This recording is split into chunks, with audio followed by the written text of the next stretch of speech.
ఇప్పుడు నువ్వులు తిమ్మెర చేస్తున్నాను చూడండి. నువ్వులు మంచిగా ఫ్రై చేసుకోవాలి, బ్రౌన్ కలర్ వచ్చేదాకా ఫ్రై చేసుకోవాలి.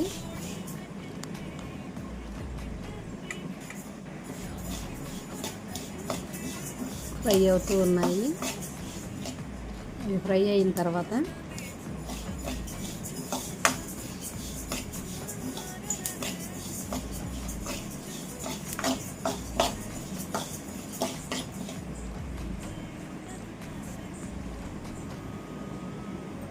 తీసేసేసి వేరుశనగపప్పు వేయాలి.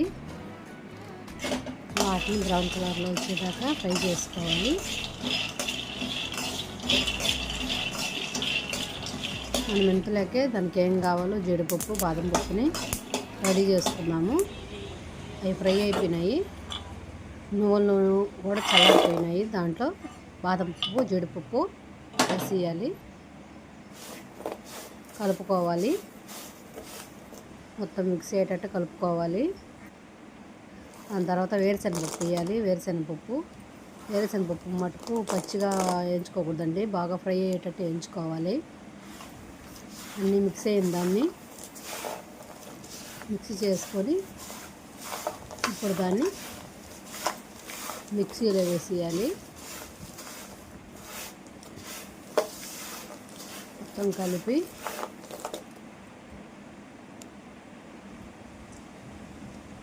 దాంట్లో 3 యాలకులు వేయాలి. 3 కానీ 4 కానీ యాలకులు వేసుకోవాలి.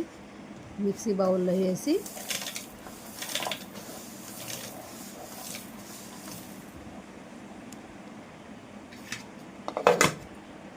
మొత్తం మిశ్రమాన్ని మెత్తగా చేయాలి. అందులో మిక్సీ చేసిన పొడిలో బెల్లం వేయాలి, పొడి బెల్లం వేయాలి. ఈ పొడి బెల్లం వేసిన తర్వాత మళ్ళీ మిక్సీ వేయాలి. అలా వస్తుంది. దాన్ని మనము గట్టిగా ముద్దలా చేసుకొని లడ్డులా చేసుకోవాలి. మొత్తం పొడినంతా నీట్గా మొత్తం బెల్లాన్ని మొత్తాన్ని కలిపేసుకోవాలి. తర్వాత నీట్గా రౌండ్ చేసుకోవాలి. లడ్డు తయారైపోతుంది, నువ్వుల లడ్డు. ఇది పిల్లలకు కానీ పెద్దలకు కానీ ఎవరికైనా చాలా మంచిది. చూడండి,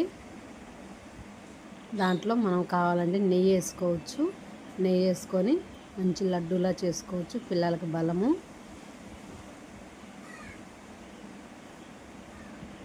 లడ్డు రెడీ.